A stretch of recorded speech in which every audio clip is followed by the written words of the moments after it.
I think that a lot of us approach life and work, metaphorically speaking, as if we want to feel like we're the captain of a super yacht.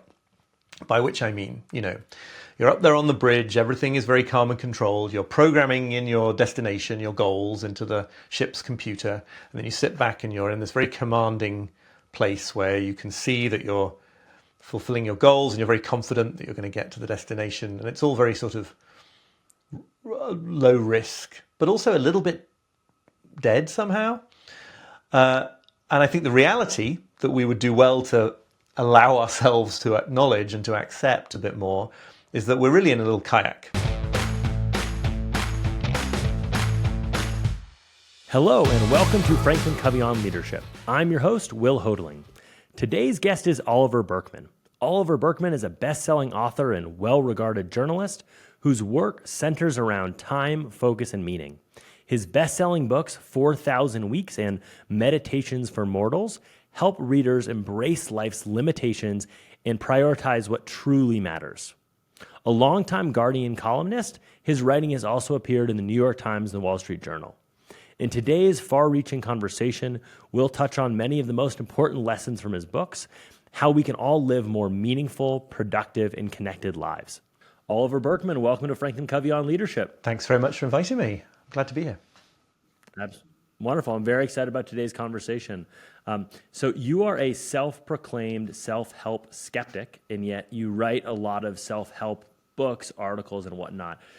Maybe just start your own personal background, experience, formative life. What led you to this field, to this category that you've now dedicated, invested a lot of your life to? Yeah, it's a good question. I mean, what I thought I was doing when I started writing a column for the Guardian newspaper, and then that gradually led on to books, was sort of, skeptically examining a field, a sector that I was kind of fascinated by, but fascinated by at least partly because I thought there was so much kind of nonsense and charlatanry going on. But I see now very clearly in hindsight that I was, at least part of what was going on under the surface, as it were, was that I wanted some of this help. I wanted the kind of self-help that was compatible with a skeptical, sort of tough-minded personality. But I think I really, it's great to have the excuse that you're only reading that book for work, right? Or you're only taking that course for work. And that was a big part of what I was telling myself early on. It changed a lot. We can talk about that, as a result of sort of encountering that material more deeply and finding the pearls in the midst of the trash. And I guess if you go further back, that's because I was kind of always a pretty anxious person. And I think I was looking for a way to feel less anxious, more in control of things, more on top of everything. I don't think that's actually where it ended up, but that was what drove me, I think. All these years later, you said that isn't where it ended up. Has it worked? Well, it's worked in a really unexpected way, right? Because what happens, it turns out, if you spend years and years and years, this is the newspaper column I'm talking about, don't do it anymore, but if you spend years and years and years like testing out different philosophies for living, different productivity systems, different daily practices, and you're looking for the kind of magic bullet that's going to make everything make sense and make the world not feel overwhelming and make it feel like you can handle every single challenge that's thrown at you, never have to make tough choices with your time. If you do that for long enough and you try enough systems and like none of them work, none of them are the silver bullet, that's really useful information because that starts to point to the idea that maybe that is the wrong goal, right? Maybe being completely in control of everything and absolutely sort of on top of it all is not quite the right goal. And what I've been trying to explore, certainly in my most recent two books, is like what happens when we realize that actually we are very, very limited and finite, and we're not going to be doing all the things that feel like they need doing. And that's where things get interesting. And actually, I think, ironically, more productive in a meaningful sense of that word. So I first encountered your work about 5 years or so ago. I know you said you had been writing this column for many years, Fortress Across the Pond, although I probably should have been reading it. I hadn't, but I encountered your work when Adam Grant called it the most important time management book ever written in reference to your book, 4,000 Weeks. So maybe first start just by explaining the title 4,000 Weeks. It's a very interesting one for a book on time management.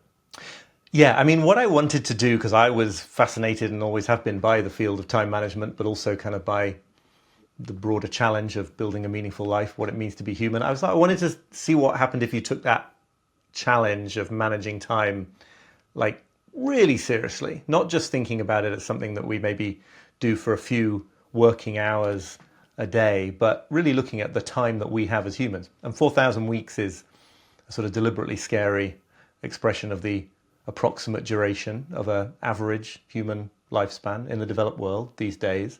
If you're lucky, you get a few more, but not many, than 4,000. So that's the round number. And really, yeah, the book is an attempt to take all these challenges that we feel when it comes to time, right? The obvious one of just overwhelm, information overload, the lure of distraction, feeling incredibly impatient, like we need to make things move faster and faster, and try to understand them through the lens of this fact of how finite we are, how little time we have, and how little control we have over how that time unfolds. And I think that a lot of conventional time management advice, the stuff that I'm taking a somewhat critical view of, I think you can see it as kind of mainly trying to help us believe that we're infinite. The job it serves sometimes is to sort of continue fueling this illusion that if we only had the right system and 20% more self-discipline than we ever managed to find, then we wouldn't have to be limited by the sort of the human condition. And I think things get really interesting when you're more realistic about that and you say, actually, we're really finite. We have very little time in the day, very little time in a lifetime, very little control. There's actually a lot of power in stepping into those limitations. That's my thesis. One of the chapters in the book that I think resonated with a lot of readers, it certainly resonated with myself, is the liberation of cosmic insignificance. Maybe if you could share what that chapter is all about, and then I have a couple follow-up questions. Yeah, sure. I'm just sort of exploring the idea in that chapter that, firstly, each of us are a lot less significant in the scheme of things than we tend to go around thinking, right? It's a very natural human bias to go around thinking otherwise.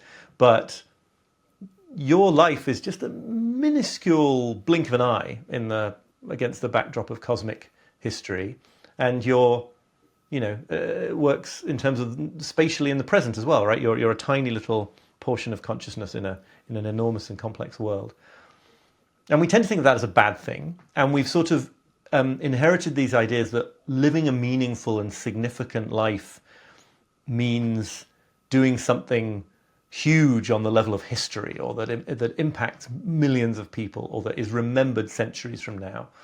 And I'm exploring the idea there's actually something, firstly, very calming about realizing how completely tiny you are, because it really puts your problems and your worries and your anxieties into perspective.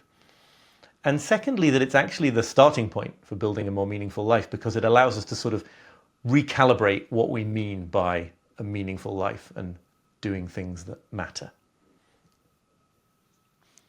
I can see how it's certainly calming to realize that our day-to-day problems might not matter on the grand scale. There's also a way in which it's, is it too nihilistic, or it absolves us of responsibility. So talk to me about that comment of it's the starting point for a meaningful life. I fear if you interpret that cosmic insignificance too broadly, then why does anything matter? Right. Why should I be a good friend or a partner, or why should I care about my work? Nothing matters in the grand scheme of history. Yeah, so this is the sort of move I'm trying to make, and to avoid that nihilistic conclusion. And I think one easily can avoid it, but it is where people go naturally with this. Obviously, it's like, why do anything? In fact, I think the nihilist has really very high standards for meaning, right? It's an irony of the position. You think of the nihilist as somebody who's just like, sort of lounging around depressed because there's no point. But they're sort of demanding a definition of meaningful activity that is incredibly exacting, right? It is this idea that something is going to matter centuries from now, and it's something that is going to matter to millions of people. And I've been really influenced by the work of a philosopher, Ido Landau, who points out that you just don't need this definition of mattering in order for something to matter. And more than that, I think we all have countless experiences of things that we know matter because of how they feel to us and that don't meet that like perfectionistic absolutist standard, right? I don't know that feeding my son a nutritious meal or, looking after an elderly relative or going on a hike in a beautiful landscape, right? I don't know that these things are meaningful in the grand cosmic sense, but they're really clearly meaningful. Like I just like the argument is given by how they feel, right? It's just that there's nothing to be said.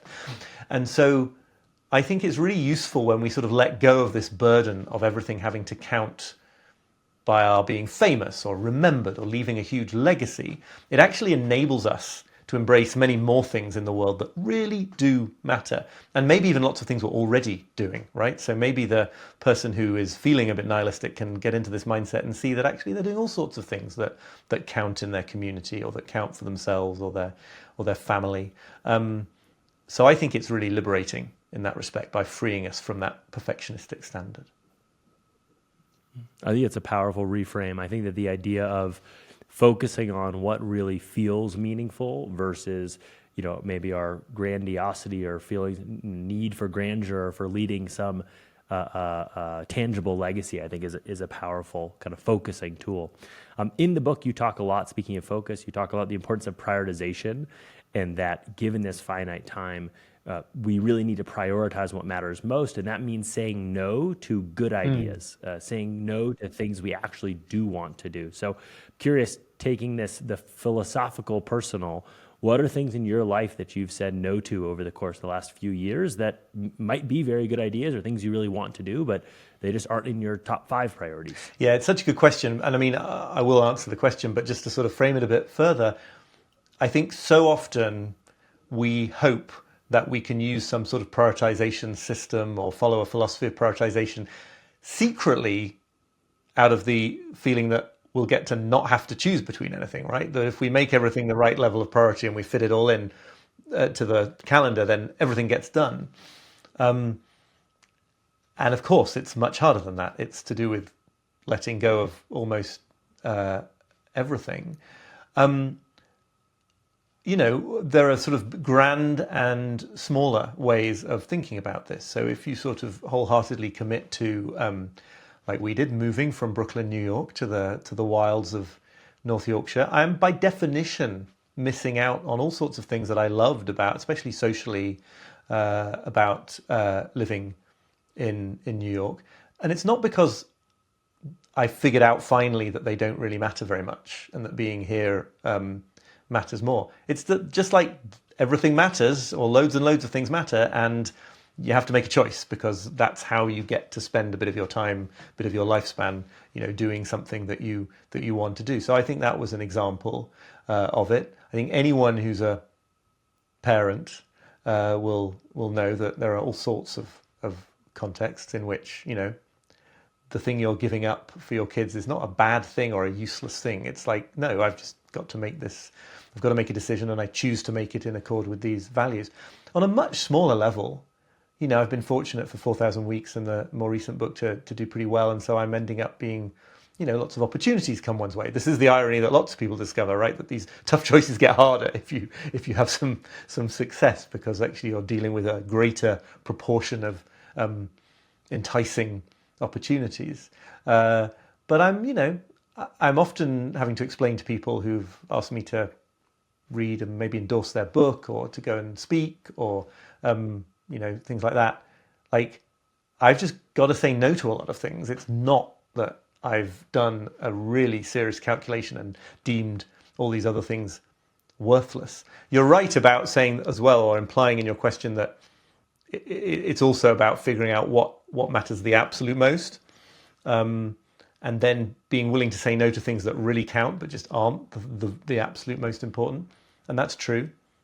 But sometimes it's just about picking between two things that both really count. And not even being able to satisfy yourself that the one you're letting go of is a bit inferior. But just saying, being human involves missing out on most of the things. And that is not as depressing as it sounds, because once you recognize how completely unavoidable it is, then you can plunge with a lot more enthusiasm and energy into the ones you do choose. What are your principles for prioritizing? And, is there a general framework that you recommend for all of us that are overwhelmed with an abundance of ideas, opportunities, invitations, requirements, commitments that we should be using for our prioritization? I'm going to be honest, I think I have a sort of shifting set of kind of rules of thumb and techniques, and I'm very happy to share those. They're always shifting. The thing that is really in place is this reframe that is like not doing most of the things that feel like they would be great to do is just a given. And that's just a given of being human. And so it's not that I'm going to avoid tough choices. It's just a question of which tough choices I'm going to go for. I find that incredibly liberating, just in and of itself, right? Because then it's not on me to try to fix this problem of being a finite human. It's just on me to navigate it as wisely as I can. I'll rattle off a few things that help me. I try very hard to protect a certain portion of every morning for broadly the core of my work as a writer. So being in the ideas is how I think about it, right? I want to spend some time every day being in the ideas, even if that seems like not the most urgent thing or not the most lucrative thing, even in that moment. So that's one approach that I take. Another, I think, is this is old. I'm not the first to originate this at any level, but the idea of building in a little gap between being asked to do things and replying about doing them. Sometimes I'll even use that gap to talk it over with my wife or something like that. So just sort of that interrupts a very natural people-pleasing tendency that a lot of people, including me, have, which is like if someone wants something from you, obviously all else being equal, I'd like to let them have that thing. But then you can pull back and see the difference. And then, any kind of work process, and there are many, that any kind of workflow method that encourages you to limit your work in progress, right? To say that right now, these are the 2 or 3 focal projects and no more get added until one of them's complete. And it's not because these 20 other ones that I'm having to make wait. It's not because they don't matter as much. It's just because I am a sequential processor as a human being, right? So I might as well fall into the groove of that and pick just a few things to be working on if I possibly can at any one point.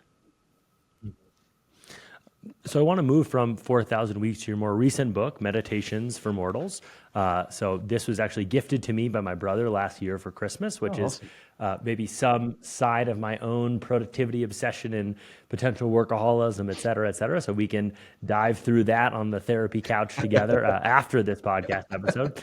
But it really is a phenomenal book. I think you did a great job creating a series of chapters and ideas that, as you encourage readers, you can kind of dip in and out of, like wading in a stream. And so I have it on my bedside table, and I'll read a chapter once a week or so and let it waft over me as you encourage. The book starts with 2 quotes in the epigraph. The first quote is from Marion Woodman. "It is easier to try to be better than you are than to be who you are." And then the second quote from Anthony DeMello, "Is there life before death?" Could you briefly explain why you chose these 2 quotes, and kind of that I feel like is a powerful entry into the book itself? And I promise I've read past the epigraph, but No. but I'm just starting with those 2. So the Marion Woodman quote, "It's easier to try to be better than you are than to be who you are," I think speaks to the challenge, which is the theme of the book, that it's very easy to get sort of lost and distracted in projects of self-transformation and self-improvement that end up with you sort of not taking the actions that would constitute a meaningful life for you. And we can talk about that sort of very subtle ways in which we postpone really acting while telling ourselves that what we're doing is improving or managing our time better or whatever it might be. And I think she's getting at that idea that, that is often an avoidance strategy.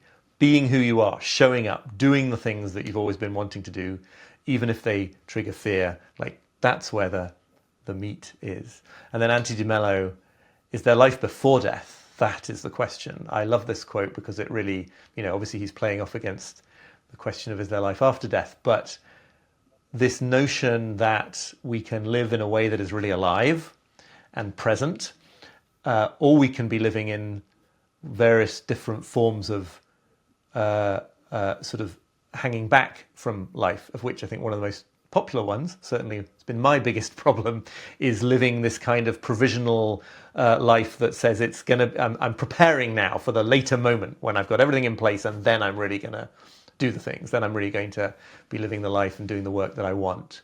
And can we actually bring some of that postponed hypothetical aliveness and bring it into our days right now? So a big second sort of theme I think of this book is about not postponing the living and the living of life, and not kidding yourself that you're being very responsible because you're getting all the systems in place for living later.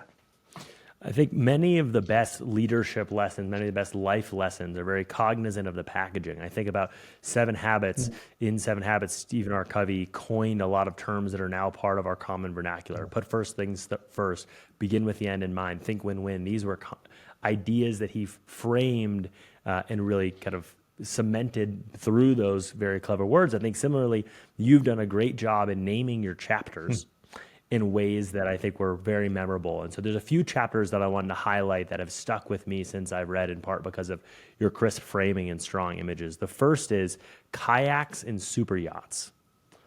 Could you explain the concept of kayaks and superyachts? Yeah, I mean, I'll just do the brief version, but this is just a pair of images that I find really, really helpful. I think that a lot of us approach life and work, metaphorically speaking, as if we want to feel like we're the captain of a super yacht. By which I mean, you're up there on the bridge, everything is very calm and controlled, you're programming in your destination, your goals into the ship's computer, and then you sit back and you're in this very commanding place where you can see that you're fulfilling your goals and you're very confident that you're going to get to the destination, and it's all very sort of low risk, but also a little bit dead somehow. And I think the reality that we would do well to allow ourselves to acknowledge and to accept a bit more is that we're really in a little kayak. We are thrown into the river of time. That's just the condition of being born, right? You're just here and time is passing and you are like being born down this river. You don't know whether there's going to be like white water around the next bend. You don't know when the peaceful times are coming up. Disaster could happen at any moment, which is true for us as humans. And you can steer, right? You're not powerless. You're not a little leaf on the river. You can do things. You can respond in the moment. You have agency. But it's a very sort of modest and humble form of agency. It isn't this notion of like knowing the whole journey all the way through to the destination. And I think that a lot of, again, sort of bad time management, bad productivity approaches really just help us feel like we're in the super yacht, and then they go wrong because we're not in a super yacht. And I'm constantly drawing on those wisdom traditions and those philosophies that encourage us to really feel the truth of the vulnerability of being in the kayak. Because when you accept that reality, then you're actually a lot freer to make wise decisions and also just feel more present in it all. It wasn't a very short version at all, sorry. No, it was perfect. I think the chapter is 3 pages, so somehow you made the explanation of it longer than the actual chapter. But it was great. I love that chapter because I think it touches on a thread that is present throughout 4,000 Weeks and throughout this wonderful book, which is the importance of surrender. That we are not in control of everything we want to control, and that by surrendering and accepting the fact that we're not in control, we actually will live life more peacefully. It's a paradoxical concept. By not being in control, we actually are at more peace. Maybe explain why that works the way it does. Because when I face big problems in my life and I realize I can't get this perfect. And when you accept that you can't get something perfect, then it's actually a lot easier to navigate the difficulties. So why does that work that way? It's endlessly fascinating. I'm not sure I even know fully why it works that way, but obviously this is a theme that will be familiar to sort of almost anybody from a religious background, almost anybody who's had any involvement with the 12-step recovery processes. Like it's all over the place. This and because it's true, that when you acknowledge how hopeless is the attempt to be in a kind of real, white knuckle control of life, which I think we humans never can be, because ultimately time's going to win the struggle, right? And ultimately, our control over the time we do get is so constrained. When you realize how hopeless that is, and you sort of drop down and fall back to earth and feel your limitations, actually that's when you can act with not control, but with a real kind of, power, agency, whatever word other than control you want to give it, because you're no longer engaged in this futile, anxious struggle to make the world match up to your exact specifications.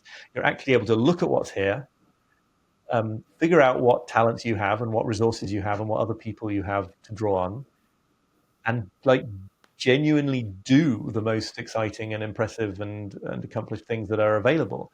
So it's almost like you have to drop this hopeless quest for a feeling, right? We're never going to get the actual control. We want to feel totally secure. If you can let go of that, even just a bit, because I'm still a work in progress, that's for sure, then what fills its place is this ability to really kind of get a purchase on life and get real and important things done. Another chapter that's, I think, crisply titled and memorably titled, "Just Go to the Shed." Can you maybe explain what that's so about? The example that gives rise to that shed idea comes from a Dutch Zen monk called Paul Lumens, whose writing on time is really, really powerful. I recommend it. We're talking in that chapter about avoidance, about how much of our lives are structured by actually sort of trying not to confront certain challenges and issues in our lives. We talk about procrastination like we just can't quite get around to things, but very often we're putting in a lot of unconscious effort to making sure we don't get around to them because they scare us or they overwhelm us or intimidate us. And the idea that I'm putting forward there, again influenced by Paul Lumens, is this idea of that all you need to do in those contexts, when there's something that you're aware that you're avoiding, that would be very important for you to do, but it's too fearful for you to get started on, is just to do anything at all that entails your mentally turning towards it instead of away from it. So this could literally be visualizing the first step that you would take, visualizing the first line of the email you would send, visualizing the first meeting that you would have to make the request that could lead to greater things. Or in the case of someone who has a terribly cluttered shed that they've been desperately avoiding for years, while it sort of gets more and more out of control, and in the back of their mind it's really eating at them, just go to the shed. You don't have to do anything with it. You don't have to deal with it all today or even maybe ever. You have to just be there and be in it and say, okay, what's going on here? And I think that in lots of contexts, personal contexts, organizational contexts, all the time, a lot can be done by sort of just doing anything that switches the viewpoint you're taking from one of trying not to think about the thing to just letting it in any way at all. So that's what I mean by just go to the shed. Uncertainty is inevitable, but chaos isn't. FranklinCovey's guide, Leading Through Uncertainty, shares strategies to focus on what's in your control, define your purpose and priorities, and maintain forward momentum when resources are tight. Grab your free copy from the show notes and learn to do more of the right things with less. I think it's a powerful concept and a great image. Before I discovered Meditations for Mortals, I had heard of a similar concept called run into the spike. And actually, so before I joined FranklinCovey, I had a startup. So 8-9 years ago, when I started my company, I changed the background of my laptop screen to read run into the spike, which was kind of like good motivation for myself, but it's an incredibly aggressive phrase. And so I'm going to say, every time I would share my screen every time I shared my screen in meetings, everybody else on my team, I think, thought I was a total psychopath. So after about a month or so, I had the wisdom to change. So I wish I had Just go to the shed. just go to the shed at the time. That would have been a safer thing to project to the This team. is an But it's the interesting same nuance, concept. actually, right? If you're the kind of person who loves the sort of language of fight and combat, and it works for you, then I don't want to be the person to put you off. But I have found that, I've found that actually it takes more guts in a way to be gentle about this, right? It's very easy for me to tell myself, like, you got to go in, you got to overpower resistance, you got to beat the heck out of this project.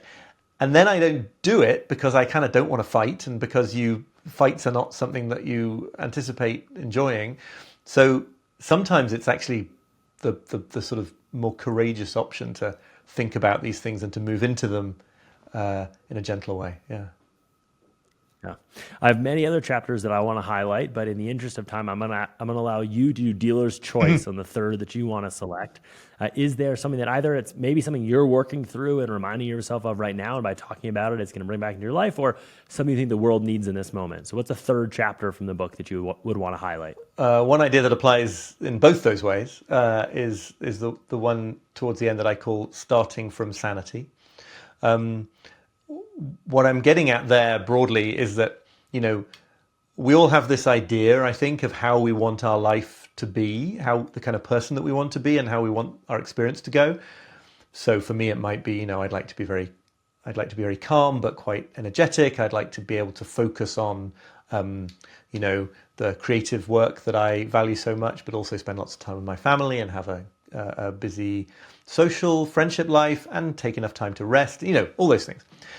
And then we tend to make a fatal misstep and think like, okay, this is the thing we're striving towards. So for now, it's like head down, work incredibly hard, but don't do most of these things, right? It's very easy to think like, for example, I need more rest in my life. So I'm going to take a sabbatical in 18 months' time. And until then, I'm going to work really, really hard so that I can get all the work off and be ready and get the money and the resources and go and take that sabbatical. And what I'm talking about when I suggest that sanity is something we have to sort of start from, operate from in life rather than strive towards, is it's about sort of finding some way to really embody this identity right here and now. So in the example that I gave of rest, it might be more about finding 10 minutes today to be truly at ease. When it comes to nurturing friendships, for example, something I want to make sure I do better than I have done. It's less about grand plans for becoming a totally brilliant, party giver and birthday card sender and everything, and much more about like, who's the one person I could send a WhatsApp message to today? Right, exactly, and doing it. And not worrying about the fact that it might not be part of a big scheme to become a different kind of person, but actually operating from that perspective.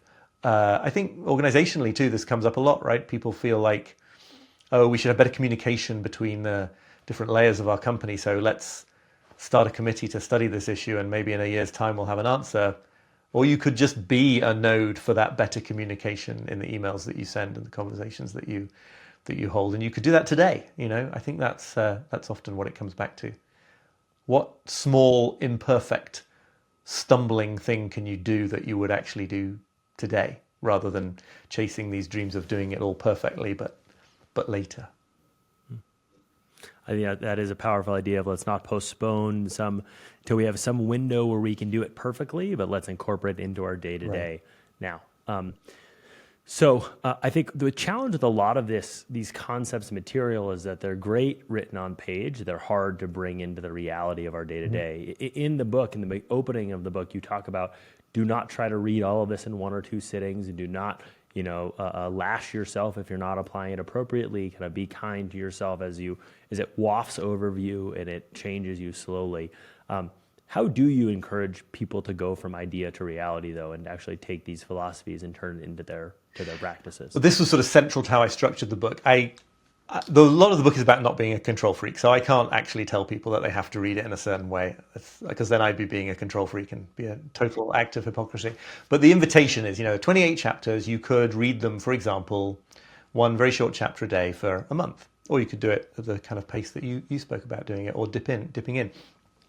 The idea is neither to sort of deliver one big perspective shift in 300 pages that people then don't know what to do with, nor to kind of overburden people with an incredibly detailed system. Okay, as soon as you get a spare month, you can implement these 25 steps and put all these systems in place. But like, whoever gets a spare week, let alone a month, and instead say that these tiny little perspective shifts experienced day after day, I think, have their own kind of motivating force. If you read my chapter on approaching decisions and it moves you, resonates with you, some may not, but if that does, then the decisions that you take that day, maybe you're going to encounter them in a slightly different way.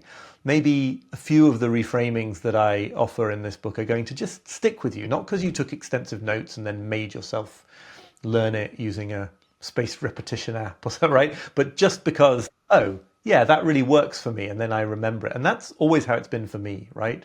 Little perspective shifts that really sort of, without me trying, get under my skin. And then they are there the next moment that I'm having to say no to something, or trying to motivate myself to write, or dealing with a difficult conversation, or whatever it is. So I want to be really sort of honest that it isn't a sort of single plug and play system. It is something for coming back to and back to.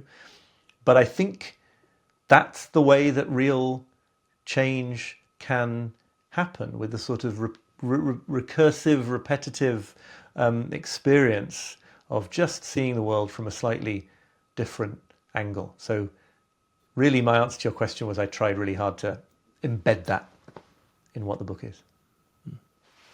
Yeah, absolutely. And I think there's something to be said about if it's really that hard to incorporate and you need the spaced repetition app, or you need whatever the very complex system of implementation is, then it's probably not resonating appropriately. And, maybe find the thing that's easier to implement. Right, really exactly. does Yeah. automatically resonate. Yeah. I mean, I think it's good to approach these things with a kind of committed and devoted spirit. I'm not saying like, don't care. But when that crosses over into like, I have got a system for jamming this into my head, well, maybe it's not the right idea to jam into your head just now. Yeah. All right, wonderful. So before we close with our traditional closing question, I want to move to a quick lightning round. What is your procrastination guilty pleasure du jour now? That's a good question. I mean, I'm still susceptible as anybody to sort of digital distraction, but it's not really a guilty pleasure because I don't enjoy it when I do it. So I think probably I'd have to answer that living in this beautiful countryside where we live, I can always convince myself that another walk up the hill is creatively necessary. Walking and time in nature are really important, but I suspect maybe they're so available to me now that I have the risk of overusing them. You do too much of it. That's great. You have a, I think, 9-year-old son. Is that right? Very soon. 10? Yes. Yeah. He's 8 right this second, but yeah. 8. Okay. How are you? This is not a lightning question. This is gonna be a hard one. How are you raising him to incorporate some of these philosophies? The thing I have discovered about parenting that is just really annoying is that you have to be the kind of person that you want your kid to be. You can't just lay down the law and then go and do the opposite. That would be so awesome. But so I'm sure there are times when I fall into lecturing him about difficult choices and things like this. But what I'm trying to do on my better days is I'm trying to be this person who is not perpetually distracted by other things he could be doing in that moment, who is not impatient with the speed at which things are moving, including the speed at which he's moving, because that's sort of outside my control, and who is sort of able to appreciate the sort of value and joy that comes from being absorbed in the moments between us, even if they're very mundane ones. Absolutely not claiming I do that every day, but I think that successfully, but the aspiration is to embody it. And so far, in terms of anything I want to inculcate in him, embodying it is really the only way. What is the media that you found yourself recommending most this year? It could be a book, podcast, movie, TV series. Let me think. Well, I mentioned before Paul Lumans' work. I didn't give the title. It's called Time Surfing, and it's been re-released as I've Got Time. And I really do recommend that book on the topics that we've been talking about. The other thing that I end up talking about all the time, which is ridiculous, is it's not ridiculous, but it feels a bit embarrassing somehow because it's a kids' movie. Is the Disney movie Encanto, which I only discovered a few years after it was released. My son was he thought it was all right. I had a sort of totally blindsiding emotional reaction to it because I think it dramatizes extraordinarily well a lot of the kinds of messages that we sort of berate ourselves with and that affect a lot of people who are kind of high achievers but insecure about it, which I suspect included a lot of the people who worked on developing that movie. I think it's like a genuinely therapeutic experience for a lot of stressed, high-achieving people to watch that film. Awesome. I've never seen it, so I'll add that to my list. And then final lightning round question, what is the next book or project that you were working on? I am deep in trying to write a book about, broadly speaking, this idea of aliveness, which we've circled around a little bit today and is present a little bit in Meditations for Mortals. But this sense that there is something that we can connect to sometimes and that we may be losing with a lot of what's happening in the modern world in terms of our politics, in terms of artificial intelligence, in terms of lots of other things, that there's an important strand of like really being fully alive that we need to hang on to. So I'm sort of exploring what is that and how can we make sure to cultivate it in our lives. Excellent. I can't wait to read. You'll have to. Our final question. Our final question, as always, FranklinCovey is a leadership company. So who is a leader who has had a profound influence on you, and what lessons can we all take from them? I have been really powerfully affected by the writing of the Jungian psychotherapist James Hollis. I have had the privilege of meeting him and interviewing him, so it is someone I have met in real life, but it is mainly his books that have really provided a sense of sort of navigational direction for my life, which is why I think that I can sneak this into the rubric of leadership, because it's not like I worked for a company that he was the head of. It's not like we worked extensively together on anything, but that sense of somebody's writing sort of pointing the way, I think that gets to count as leadership. That's wonderful. James Hollis, somebody sent me a page of one of his books at a very pivotal moment in my life. And it was one of those moments where it like resonates so deeply, you think the author is writing it for you. So when you said James Hollis, I was like, wow, I had never heard of him before 6 months ago. Amazing. So that's a great one. One of those really special writers. Thank you so much. Yeah, he really is. Well, thank you so much for joining today. This has been a great conversation. I think we've really touched on a lot of big, important kind of capital Q life questions. And I appreciate the time and the insights for our audience. Thank you so much. I've really, really enjoyed it. Appreciate it. Wonderful. And so I hope our listeners have enjoyed as much as I have. And thank you again for joining us for another week, and hope you'll join us next week for another episode of FranklinCovey on Leadership.